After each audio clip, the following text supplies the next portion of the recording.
내라. 로마서 7장 우리 1절부터 6절까지인데요. 우리 두 번에 걸쳐서 설교하고자 합니다. 로마서 7장 1절부터 6절까지입니다. 제가 한 절 읽고 여러분들이 한 절 읽고 교독하겠습니다. 형제들아, 내가 법하는 자들에게 말하노니 너희는 율법이 사람의 살 동안만 그를 주관하는 줄 알지 못하느냐?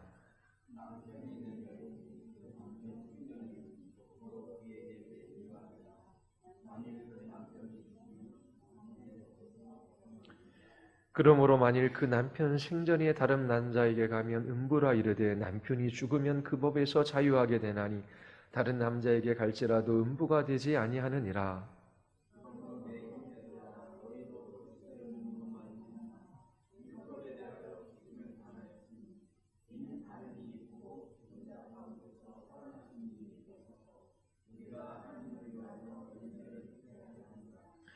우리가 육신에 있을 때에는 율법으로 말미암는 주의 정욕이 우리 지체 중에 역사하여 우리로 사망을 위하여 열매를 맺게 하였더니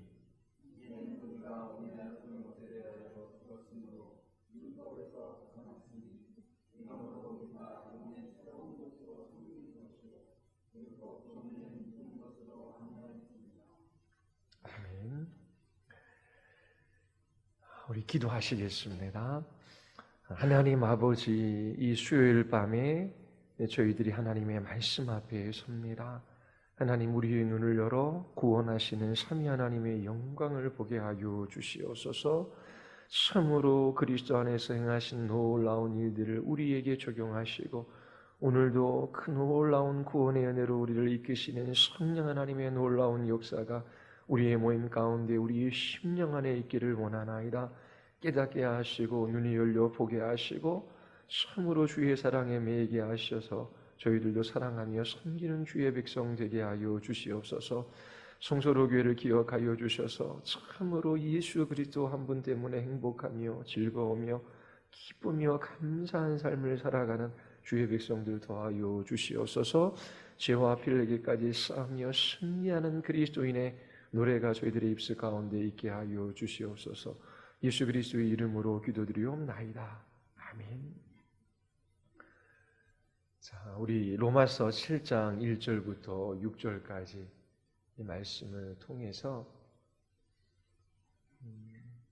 두 가지 정도 저는 느꼈습니다. 하나는 삼위 하나님의 구원하심이 얼마나 위대하고 얼마나 영광스럽고 얼마나 놀라운가.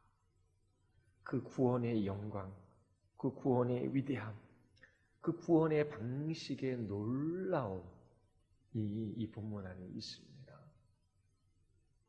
하나님께서, 삼위 하나님께서 이런 방식으로 우리를 구원하시는구나. 이 구원하는 방식이 얼마나 놀랍고 위대한지요. 그리고 또 하나는 정말 구원받은 그리스도인이 누구인지를 이 본문에서 우리는 볼 수 있습니다. 자, 5절 한번 보십시오. 우리가 육신에 있을 때에는 율법으로 말미암아 주의 정욕이 우리 지체 중에 역사하여 우리로 사망을 위하여 열매를 맺게 하였더니, 자, 육신에 있을 때에 죄된 본성을 따라 살아갈 때에 내 인생의 왕은 나야. 참되고 거짓된 것, 옳고 그른 것, 선하고 악한 것의 기준이 내가 돼요. 그래서 내가 내 인생의 주인이 되고 왕이 되어 내가 그렇게 인생을 살아갈 때에 율법과 그 주된 본성이 딱 마주치면 어떻게 돼요? 우리 안에 사망의 열매를 맺게 한다라고 하는 것입니다. 다음 주에 설교할 내용입니다. 이 5절은 예수 믿기 전 불신의 상태의 그런 우리의 모습을 보여주는 것이지요. 죄된 본성을 따라 자기가 왕이 되어 자기 인생의 주인이 되어 그렇게 자기 자신의 정욕을 따라 살아갈 때에 그 율법이 가세하면 사망을 위한 열매밖에 못 맺는 겁니다. 그런데 4절과 6절 한번 보십시오. 자, 그러므로 내 형제들아 너희도 그리스도의 몸으로 말미암아 율법에 대하여 죽임을 당하였으니 이는 다른 곧 죽은 자 가운데서 살아나신 이에게 가서 우리로 하나님을 위하여 열매를 맺게 하려 함이니라. 자, 4절에서 뭘 이야기합니까? 우리가 죽었지요. 뭐에 대해서 죽었습니까? 율법에 대하여 죽었대요. 그리스도와 함께 죽을 때 우리는 율법에 대하여 죽은 자가 됐습니다. 그리고 우리가 어디로 갔어요? 다시 살아나신 예수 그리스도에게로 가서 그분과 결혼했어요. 연합했어요. 한 몸이로서요. 그리스도 안에 있게 됐어요. 누가 그렇게 하셨어요? 하나님께서. 그 목적은 뭐예요? 열매를 맺게 하려 합니다. 믿음으로 말미암아 그리스도와 연합된 자, 그리스도 안에 있는 자, 그리스도로 말미암아 의롭게 된 자, 그리스도와 한 몸이른 그 사람들은 어떻게 된다고요? 하나님을 위하여 열매 맺는 삶을 살아간대요. 예수 믿는 사람들을 이야기하는 것입니다. 이 하나님이 구원하는 방식이에요. 그리스도와 결혼시킴으로 우리에게 열매 맺게 해요. 이게 답이거든요. 결론입니다. 결론부터 먼저 이야기하고 논리를 전개하겠습니다. 6절 한번 보십시오. 자, 우리 같이 한번 읽어볼까요? 이제는 우리가 얽매였던 것에 대하여 죽었으므로 율법에서 벗어났으니 이러므로 우리가 영의 새로운 것으로 섬길 것이요 율법 조문에 묵은 것으로 아니할지니라. 자, 4절과 6절 모두 다 공통된 말이 있는데 율법에 대하여 죽고 율법에 대하여 벗어났다. 자유에 이르다. 7장은 율법에 관한 이야기거든요. 왜 율법에 관한 이야기를 하는지 말씀을 드릴 거예요. 자, 율법에 대하여 죽고 그리스도에게로 가서 그와 연합하여 어떻게 하나님께 열매 맺는 사람. 이게 하나님의 구원하시는 방식이에요. 이게 그리스도인의 삶의 모습입니다. 그리고 6절은 우리가 뭐에 얽매였어요? 율법에 얽매였어요. 그런데 그 율법의 종이었어요. 근데 그 율법에서 어떻게 해요? 자유하게 되었습니다. 자, 그러므로 우리가 어떻게 영의 새로운 곳으로 성령으로 말미암아 섬기는 자, 사랑하는 자들이 되었어요. 그거는 율법 조문에 그 묵은 곳으로 하는 것이 아닙니다. 자, 두 가지 핵심적인 건 그리스도와의 연합, 그리스도와의 결혼. 또 하나는 성령께서 우리 안에 역사하심으로 하나님께서 우리 안에 놀라운 구원을 이루어 가십니다. 자, 그게 이제 앞으로 2주 동안 여러분들에게 말씀드릴 내용입니다. 자, 그러면 우리 앞에서부터 더듬어 와볼까요? 자, 사도 바울은 로마서 1장, 2장, 3장 19절까지 뭘 이야기하죠? 하나님 없이 살아가는 그 인간의 소망 없음에 관해서 이야기합니다. 모든 사람은 그 죄로 말미암아 하나님의 진노와 심판 가운데 있어요. 이 땅에 있는 모든 사람들의 구원 방식은 자기 자신의 행위예요. 모든 종교는 내가 무엇을 함으로 구원을 얻는 것이지요. 그런데 로마서 3장 20절 한번 보십시오. 자, 3장 20절 우리 같이 한번 읽어보겠습니다. 예. 3장 20절 다 같이 시작. 그러므로 율법의 행위로 그의 앞에 의롭다 하심을 얻을 육체가 없나니 율법으로는 죄를 깨달으니라. 자, 무엇을 하고 무엇을 하지 않고 우리의 행위로 말미암아 하나님 앞에 설 수 있는 사람이 있습니까? 하나님의 의에 이룰 수 있습니까? 하나님의 영광에 이룰 수 있습니까? 하나님은 창조자이시고 우리는 피조물이에요. 하나님과의 관계 속에서 살아가도록 지음받았습니다. 하나님이 우리의 주권자이시고 우리 인생의 주인이시고 우리의 마음의 중심, 우리의 마음의 왕자에 계시지 않으면 우리 인생은 바람에 나는 겨와 같아요. 인생의 의미도 목적도 가치도 알지 못한 채 그냥 세상의 그 사상이나 이론이나 세상의 사람들이나 사건이나 그리고 일들에 치여서 이리저리 날려다닐 수밖에 없어요. 하나님과 바른 관계를 믿지 않으면 하나님 앞에 서서 하나님과 교제하는 삶을 살아가지 못하면 인간이 인간다운 삶을 살아갈 수가 없습니다. 자, 그런데 어떻게 하나님 앞에 설 수 있습니까? 행위로 안 된다라고 하는 것이지요. 예수님 오시기 전 유명한 정치가도 철학자도 사상가도 권력가도 다 있었어요.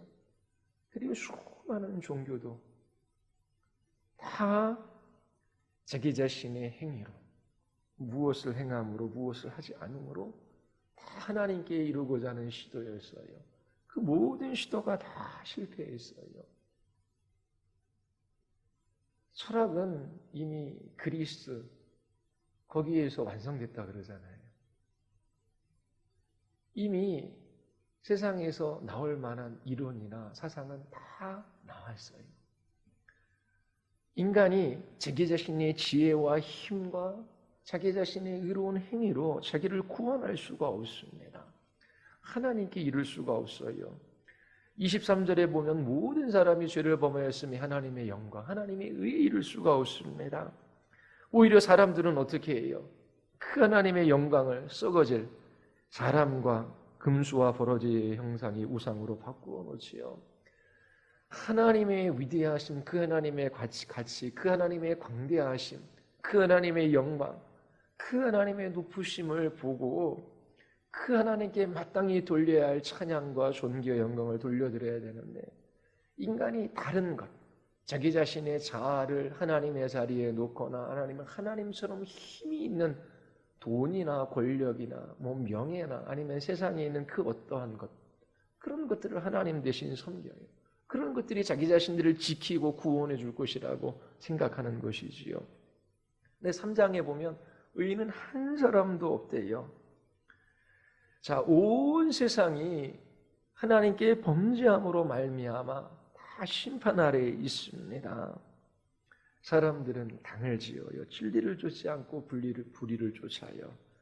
하나님의 진노와 심판이 나타납니다. 이미 타락한 이 세상에 하나님의 진노와 심판은 임하고 있지요. 자, 이처럼 인간은 자기 자신의 행위로 스스로를 하나님 앞에 세울 수 없어요. 스스로를 구원할 수 없어요. 인간은 소망 없는 존재입니다. 역사 가운데도 보면 정말 열심히 뭘 추구해요. 왜요? 인간의 지복을 위하여, 인간의 구원을 위하여. 그런데 인간 중심으로 그렇게 막 뭔가 성과를 낼수록 그 반대에는 어떻게 해요? 죽음의 기운도 역사하는 거예요. 과학기술이 발달돼서 예전과는 비교할 수 없는 풍요로운 삶을 살아가고 있지만 플라스틱도 엄청 배출해가지고 자연이 오염되고 또 사람도 병들어갑니다. 한쪽으로 열심히 발전해서 누리는 풍요와 부가 있는 반면 한쪽에서 어떻게 해요? 죽음의 기운도 역사하고 있는 것이지요. 이거를 인간은 못 벗어납니다. 못 벗어나요. 소망이 없어요. 그러면 인간은 멸망받고 끝나는 것인가? 그렇지 않죠. 3장 21절에서 5장까지 하나님의 의를 얻을 수 있는 길에 관해서 설명합니다.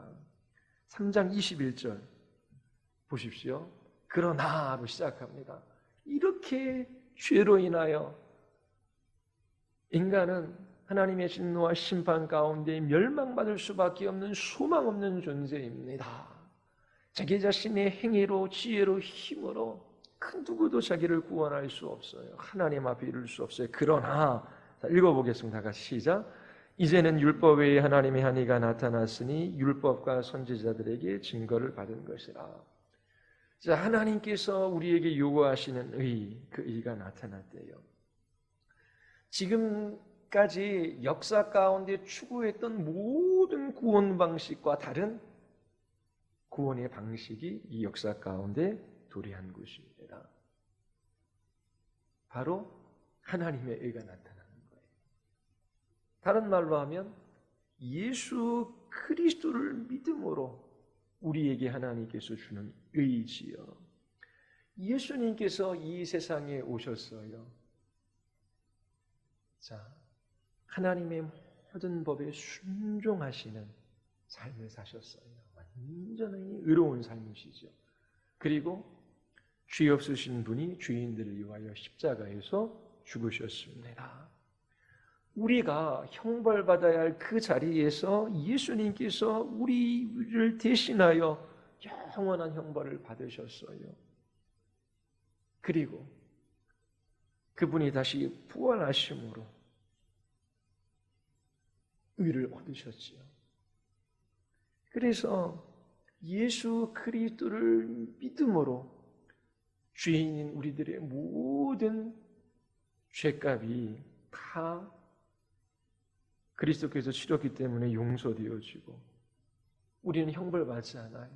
그리고 예수 그리스도의 의, 그 하나님의 법에 온전히 순종하신 그리스도의 의, 죽음 가운데 다시 살아나신 그리스도의 생명이 우리에게 주어지게 되었어요.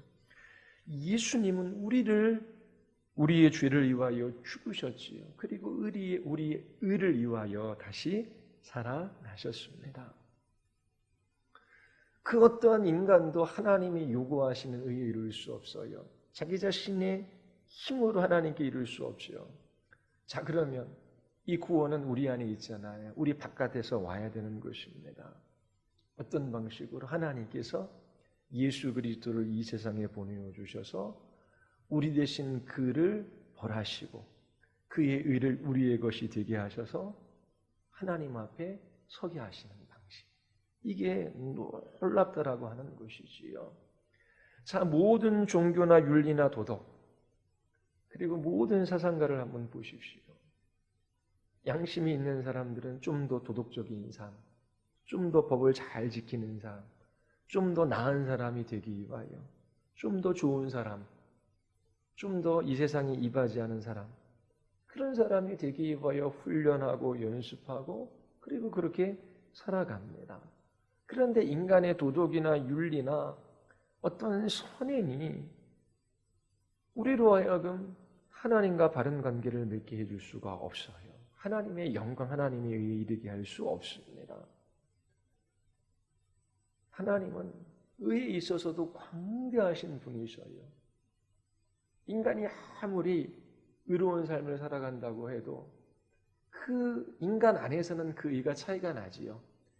에베레스트산과 여기 구룡산이 높이의 차이가 있는 것처럼 인간이 쌓아놓는 의도 사람들마다 천차만별 차별 차이가 있어요. 그런데 다 하늘 아래에 있는 것처럼 하나님의 의의 관점에서 보면 도토리 키재기예요. 그 누구도 자기 자신의 행위를 가지고 하나님 앞에 설 수가 없는 것이지요. 오직 의로우신 그리스도, 그분에 의해서만 하나님 앞에 나아갈 수 있어요. 인류 역사에 없었던 구원의 방식, 구원의 길이에요. 그러도 앞으로도 사람들이 여기에 구원이 있다라고 말하지만 이와 같이 놀라운 구원의 방식, 구원의 길은 없을 거예요. 창세전에 하나님께서 그리스도 안에서 우리를 택하셔서 하나님의 때에 그 아들을 십자가에 죽게 하시고 우리는 태어나기도 전이지요. 부활하게 하심으로 우리 또한 그분 안에서 죽고 그분 안에서 살아 하나님과 바른 관계를 맺게 하시는 것입니다. 자, 이러한 죄 용서와 의, 이것은 율법의 행위, 우리가 쟁취한 것이 아니지요. 오직 믿음으로 그리스도 그분과 연합할 때에 우리에게 주어지는 것입니다. 로마서 3장 28절에 보면 사람이 의롭다 하심을 얻는 것은 율법의 행위에 있지 않고 믿음으로 되는 줄 우리가 인정하노라. 믿음으로 의롭다함을 얻습니다.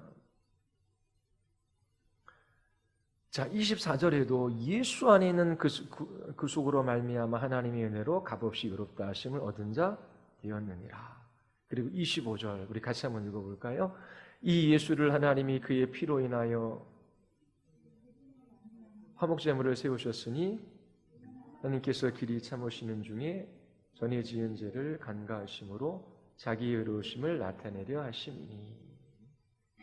자, 이처럼 3장 19절서부터 쭉 5장까지 뭘 이야기를 해요? 하나님이 우리에게 베풀어 주신 은혜로 말미암아 믿음으로 그리스도와 연합하여 얻는 죄 용서와 의, 믿음으로 말미암아 의롭게 되어진다라는 것을 이야기합니다. 자, 이 의는 그리스도의 순종으로 말미암아 우리에게 온 것이 이렇게 5장 17절 18절에서 이야기합니다. 자, 5장 17절 한번 보십시오. 한 사람의 범죄를 인하여 사망이 한 사람으로 말미암아 왕노로 하였은즉 더 은혜와 의의 선물을 넘치게 받는 자들이 한 분 예수 그리스도로 말미암아 생명 안에서 왕노로 하리이다. 우리 18절 19절 같이 한번 읽어보겠습니다. 그런즉 한 범죄로 많은 사람이 정죄에 이른 것 같이 의의 한 말미암아 많은 사람이 의롭다 하심을 받아 생명에 이르렀느니라. 한 사람이 순종치 아니함으로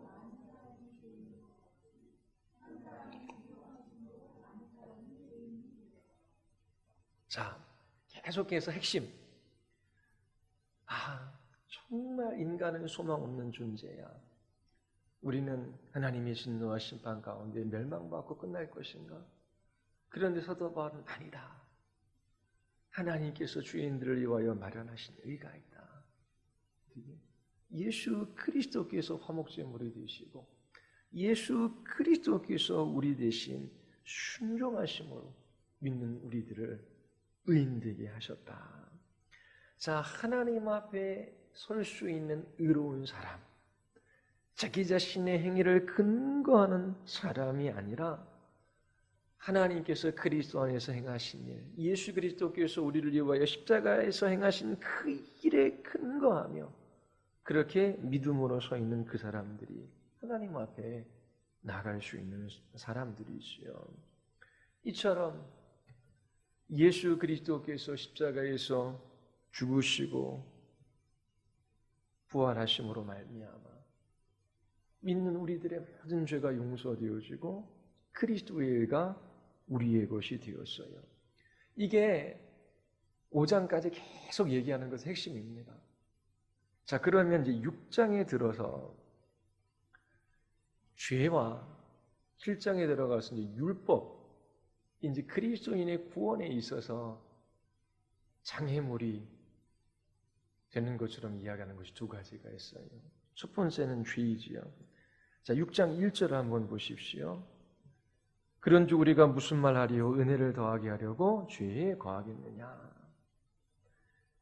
자, 하나님이 베풀어 주신 은혜로 말미암아 예수 그리스도를 믿어 죄 용서함 받고 그리스도의 의의 옷을 입고 하나님께 나아가 이제 하나님의 자녀가 되었다.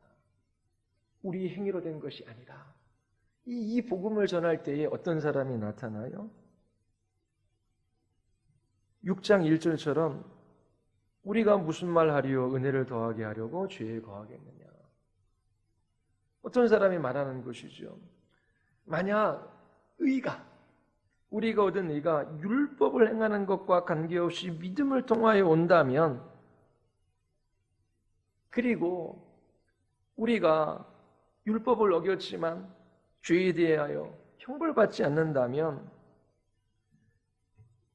우리가 계속 죄를 짓고 또 짓고 또 지으면 그 하나님의 은혜가 더 크게 나타나는 것 아니겠습니까? 그러니까 비아냥거리면서 얘기하는 사람들이 있다라고 하는 것이지요. 자, 그러면 우리는 아무것도 행한 것 없이 하나님이 은혜 베풀어 주셔서 예수 그리스도를 믿음으로 구원 얻었어요. 우리는 행한 게 아무것도 없어요. 자, 그러면 그 은혜는 값없이 베풀어 주는 건데 죄를 더 많이 지으면 그 은혜가 더 커질 것이 아니냐. 그러면 마음껏 죄 지으며 살자. 그런 사람 나타나지 않겠냐. 그런 반론에 대한 답을 하는 것입니다. 구원파가 그런 게 있었어요. 나는 몇 시에 정말 예수 그리스도 믿고 회심해 나의 모든 죄가 용서되어졌어. 나는 이제 천국 가. 나는 죄 지어도 회개 기도할 필요 없어. 다 은혜야. 너무 자유해. 당신 죄인이야? 나 구원받은 죄인이에요. 죄인이면 구원 못 받은 거야. 예수께서 이미 다 지불하셨는데 기뻐하고 자유하고 찬양하고 행복하게 살아가야지. 뭐 죄 때문에 그렇게 우울해. 당신은 아직 죄의 종노릇하지 죄에서 완전히 자유한 게 아니야. 구원받은 거 아니야. 당신은 그 몇 월 며칠 언제 어떻게 어떤 방식으로 그렇게 구원받았는지 얘기할 수 있어야 돼. 그러면서 그 한 번의 어떤 사건으로 인하여 완전히 그렇게 죄와 상관없는 사람이 돼서 이제 죄를 지어도 관계없다라는 식으로 그렇게 말하는 사람들이 있었죠. 이게 교회에도 영향이 와서요. 나 예수님 믿어. 나는 구원받았어. 나는 천국 가. 그런데 실질적인 삶을 보면 죄에 대해서 두려워하는 것도 없고요. 떠는 것도 없고요. 불신자와 동일한 삶을 살아가요. 죄에 대한 감각 자체가 없어요. 근데 예수 믿으니까 천국 간대요. 봐라. 복음은 나의 행위가 아니라 믿음으로 말미암아 의롭게 되는 것인데 나의 행위로 이렇게 되는 것이 아닌데 마음껏 그렇게 자유롭게 살아도 되지 않냐. 그러니까 사도 바울의 복음은 죄를 조장하는 복음이다. 그렇게 공격하는 사람들이 나온 것이죠. 자, 그런데 뭐라고 이야기합니까? 6장 15절에서. 이거 빨리 많이 해야 되는데 늦어지네요. 다 아시는 거죠? 그렇죠? 6장 15절. 우리 같이 한번 읽어보겠습니다. 다 같이 시작. 그런즉 어찌하리요? 우리가 법 아래 있지 아니하고 은 아래 있으니 죄를 지으리요? 그럴 수 없느니라.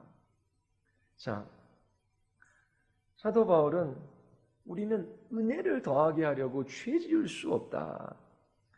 그리고 15절에서도 우리가 은혜 아래 있으니 죄를 지을 수가 없다. 그럴 수 없다라고 하는 거예요. 자,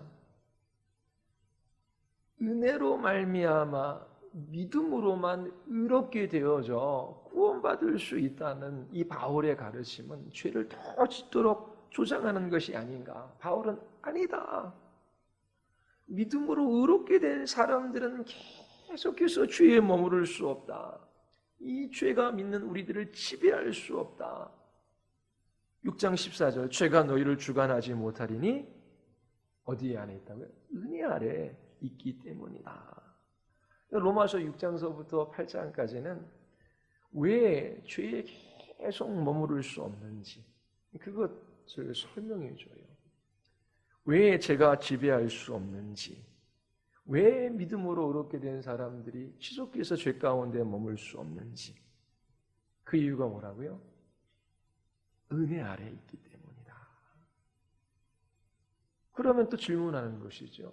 아니 그럼 율법 아래 있지 않고 은혜 아래 있다라고 하는 것이 죄를 더 짓지 않고 죄에 머무를 수 없는 이유가 어떻게 되는 것입니까? 지금 이거 바울이 설명하는 거 논리 따라가시죠? 우리 소망 없다. 그러나 하나님의 한 일가 나타났다. 예수 그리스도의 죽으심, 화목제물, 그리고 그의 순종, 그거로 인해 우리 하나님 앞에 나아가게 됐다. 오직 은혜로 그리스도를 믿음으로는 구원받는다. 그러면 네가 전하는 복음은 죄를 조장하는 것이 아니지 않냐. 행위 아니고 믿음이라면. 그러면 너의 말을 따라 살아가는 사람들은 그 마음껏 지지음으로 하나님의 은혜를 더하게 하려고 하지 않느냐. 사도 바울은 그렇지 않다. 은혜 아래 있는 사람 결코 죄가 지배할 수 없다. 그렇게 얘기하는 거예요. 그러면 어떻게 은혜 아래 있는 것이 죄에 머무를 수 없는, 죄를 더 지을 수 없는 이유가 되는가? 신자들은 은혜 아래 있는 신자들은 죄와 싸운다? 그럼 왜 은혜 아래 있는 신자들은 죄와 싸우지? 그 물음에 대한 답이 또 나오는 겁니다. 바울은 몇 가지로 대답해요. 첫 번째가 은혜 아래 있다 했잖아요. 법 아래 있지 않고. 그리스도께서 죽으실 때에 우리도 그와 연합되어 죽었기 때문이다.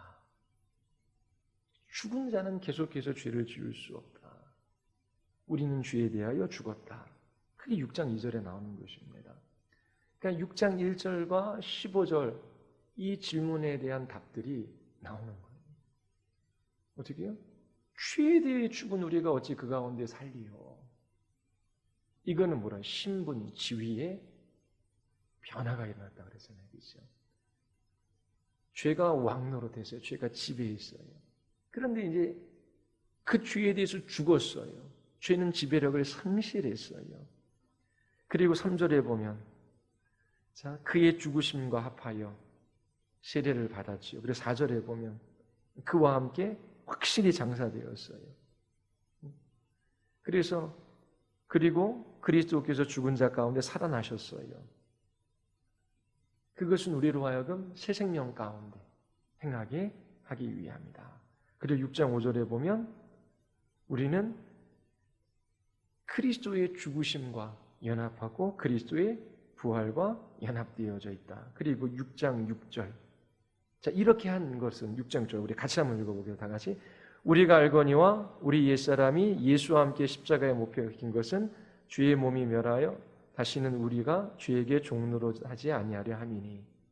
자, 예수 그리스도와 함께 죽고 살게 하시. 이 하나님의 구원 방식이에요. 그래서 어떻게 해요? 죄의 몸이 멸해요. 죄가 왕노릇 할 수 없어요. 죄에게 더 이상 종노릇 할 수 없어요. 하나님께서는 우리를 죄의 종으로부터 자유하게 하셨습니다.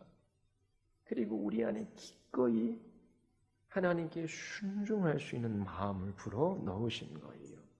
이처럼 죄를 미워하고 하나님께 대하여 순종함으로 영생을 얻는 방식으로 하나님께서 우리를 구원하시는 것입니다.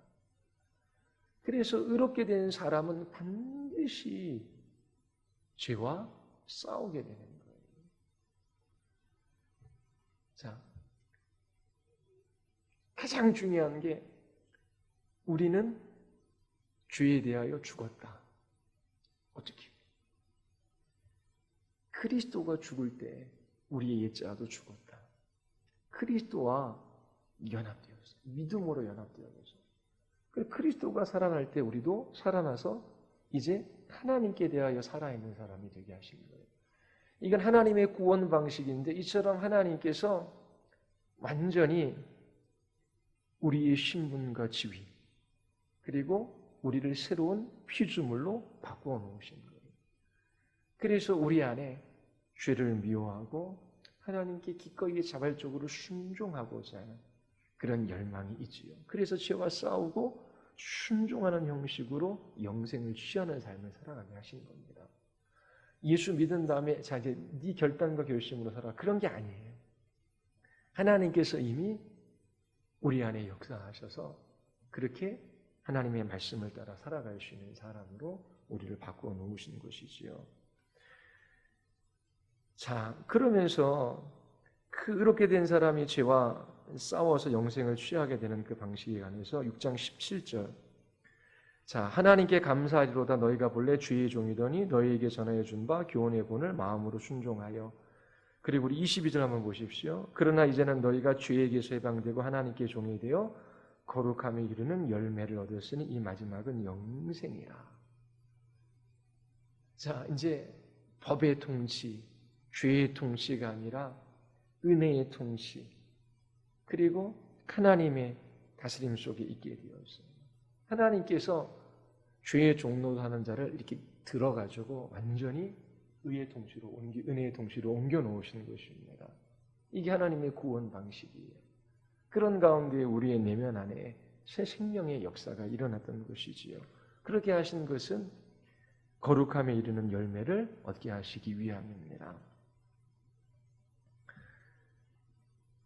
자, 그러면서 사람들은 아니 우리 6장 15절 다시 보면 법 아래 있지 아니하고 은혜 아래 있다.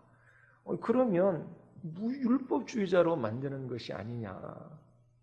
아니 율법이 이렇게 소중한데 율법이 있어야 지키고 구원받는데 우리 유대인들에게만 율법을 주셨는데 우리만 구원받는 건데 이 율법 없이도 구원받는다고?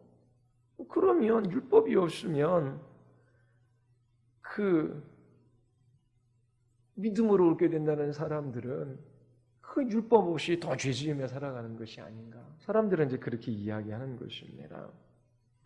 그래서 바울은 로마서 6장 16절에서부터 23절에서 죄로부터 우리를 자유하게 하시는 하나님의 일하심에 대하여 이제 말하고 있습니다. 사도 바울은 율법으로부터 자유하게 되었다. 이제 율법 아래 있지 않고 은혜 아래 있게 되었다. 이것은 우리를 더 죄짓게 하는 것이 아니라 더욱더 하나님의 영광을 위하여 그렇게 섬기며 사랑하며 의로운 삶을 살아가게 한다라고 주장해요. 그 이유가 무엇입니까? 왜 그렇습니까? 로마서 7장 1절 6절에서 이제 그걸 이야기하는 것입니다. 다음 주에 자세하게 이야기할 텐데 오늘 조금만 더 말씀드리겠습니다. 자, 7장 1절부터 3절. 자, 보면은 결혼한 두 사람이 있어요. 근데 얘입니다. 이 얘가 뭐 온전하지 않은데 근데 어떻게 강제 결혼하게 되는 거예요. 태어나서부터 그 혼처가 정해져 있어서 이제 12살이 넘어서 이제 시집을 가게 되는 거예요. 근데 이 남편이 너무나 포악해요. 자, 이 유대 공동체에서 시집을 갔는데 그 포악한 남편으로부터 자유하는 방법이 뭐가 있습니까? 이혼 증서를 써주거나 또 하나는 남편이 죽어야 돼요.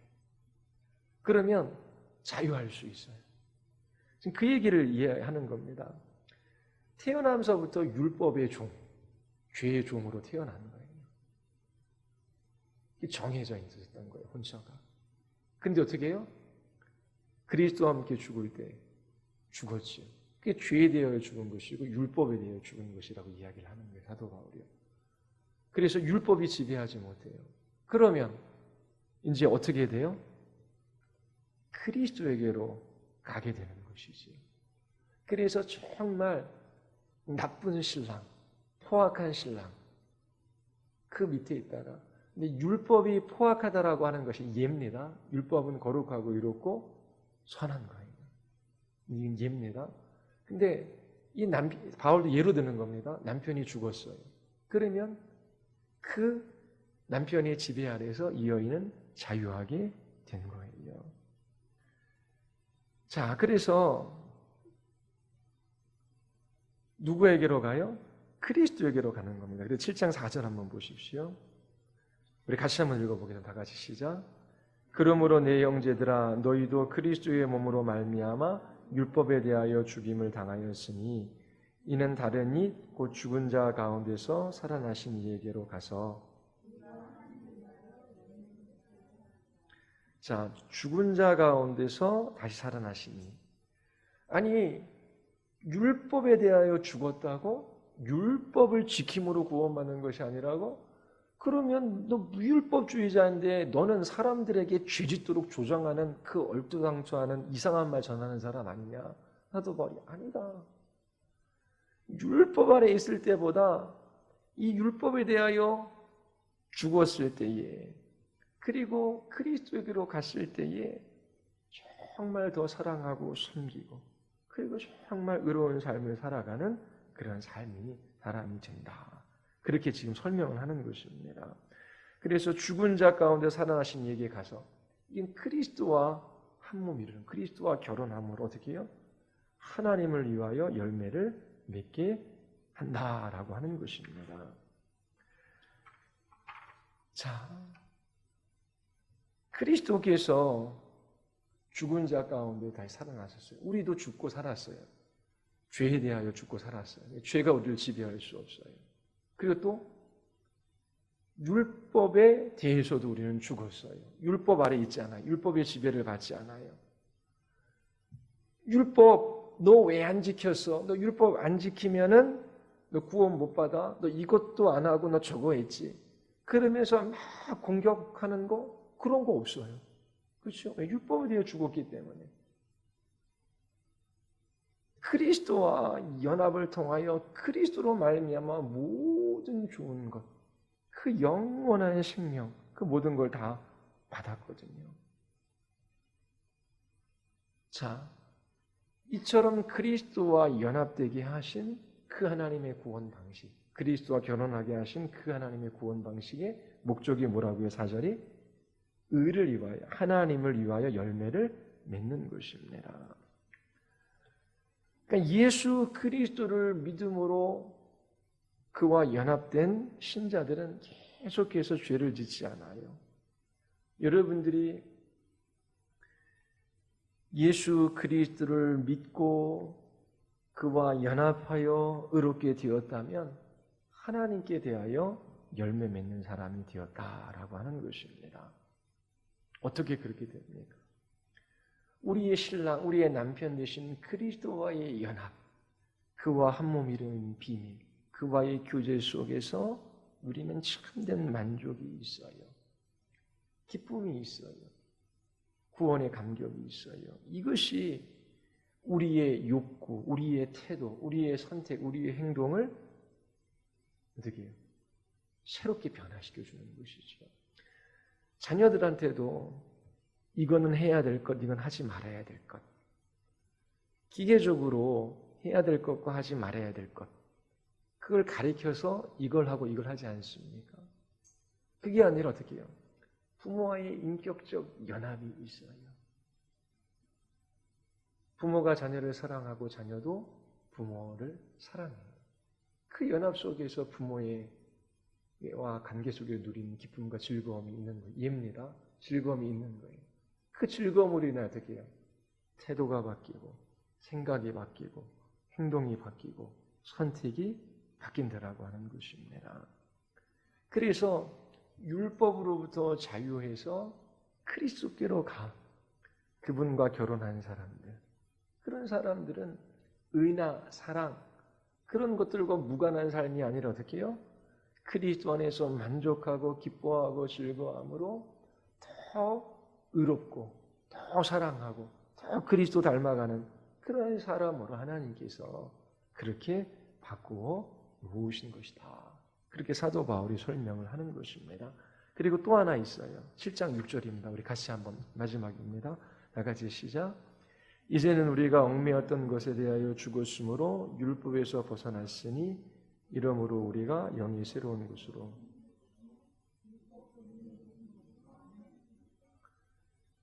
자, 율법으로부터 어떻게 해요? 자유했어요. 옛 남편으로부터 자유하게 된 거예요. 그리스도에게로 갔지요. 이게 한 가지 답이고 또 하나는 뭐예요? 영의 새로운 것. 이건 다음 주에 이제 더 많이 설명할 겁니다. 성령으로 말미암아 어떻게 해요? 섬기는 사람이 되었더라고 하는 것입니다. 예전에는 율법이 어떻게 우리 바깥에서 우리에게 주어졌지요. 하나님께서 모세에게 율법을 주시고 모세는 이거 행해라, 이거 하지 말아라. 그렇게 이스라엘 백성들을 인도했어요. 그런데 성령께서 직접 우리의 마음판에 그 하나님의 법을 새겨 놓으시는 것이지요. 외부에서 해야 할 것, 하지 말아야 될 것들을 규정하고 끌고 가는 것이 아니라 우리의 마음 안에 성령께서 역사하셔서 하나님의 법을 즐거워하고 하나님, 주님을 사랑하고 또 이웃을 사랑하는 그 사람으로 그렇게 성령께서 우리 안에 역사하신다라고 하는 것입니다. 자, 그러면은 사도 바울이 전한 복음, 오직 믿음으로 말미암아 의롭게 되어 우리는 구원받는다. 하나님 앞에 선다. 너는 죄를 조정하는 사람. 그리고 무율법주의자를 만들어서 더 죄짓게 하는 사람이다. 근데 사도 바울의 답은 뭐예요? 아니다. 그리스도와 연합하여 그분이 죽을 때에 우리도 죽고 다시 살았다. 죄에 대하여 죽었다. 계속해서 죄를 좋아하며 그 죄 안에서 그 죄와 함께 더불어 우리는 살아갈 수 없는 사람이 되었다. 그래서 죄에 대하여 죽은 것 잊지 마라. 그리고 그리스도와 연합하여 우리는 다시 살았다. 하나님께 대하여 산 자가 되었다. 그러므로 이 죄가 우리를 지배하려고 할 때 어떻게 지배하는지 잘 보고 안 돼. 마지막에 그렇게 말해야 된다고 말씀드렸잖아요. 이 복음, 하나님께서 더 이상 계속해서 죄 지으며 그렇게 하나님 대적하며 살아가는 그런 사람이 아니라 우리의 신분과 지위를 변화시키고 새로운 피조물로 우리를 그렇게 바꿔 놓으시는 거예요. 그래서 죄에 대하여 죽었고 은혜를 더하려고 죄 지을 수 없다. 그 얘기한 겁니다. 그리고 무율법주의자 만들어서 죄 짓게 만들지 않느냐. 그게 아니라 율법으로부터 자유하고 율법에 대하여 죽었다.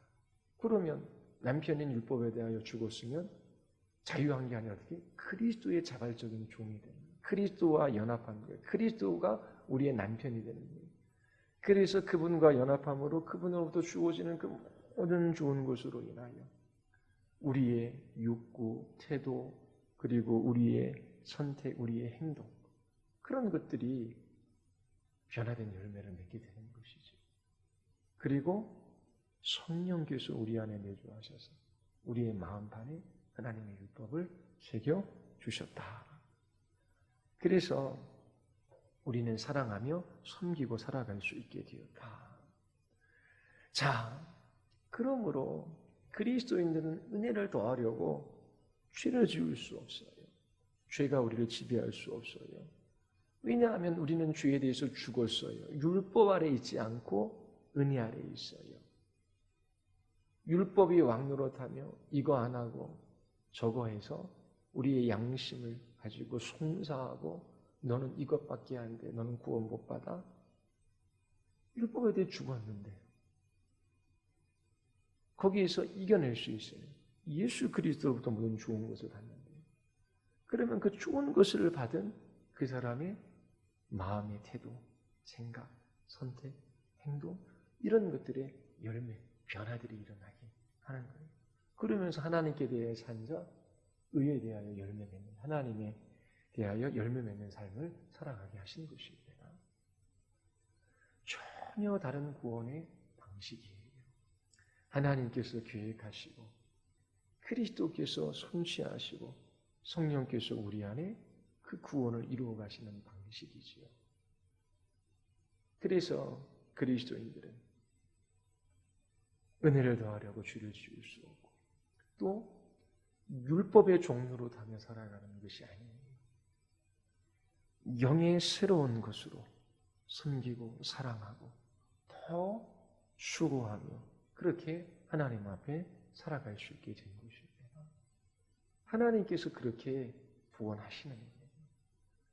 너 예수 믿는 거, 네 의지를 따라서 믿어서 넌 구원받고 구원받은 다음에도 네가 힘을 다해서 내 말을 따르면 구원받아. 그게 아니라 이와 같은 하나님의 역사하심이 그 하나님의 놀라운 구원의 방식입니다.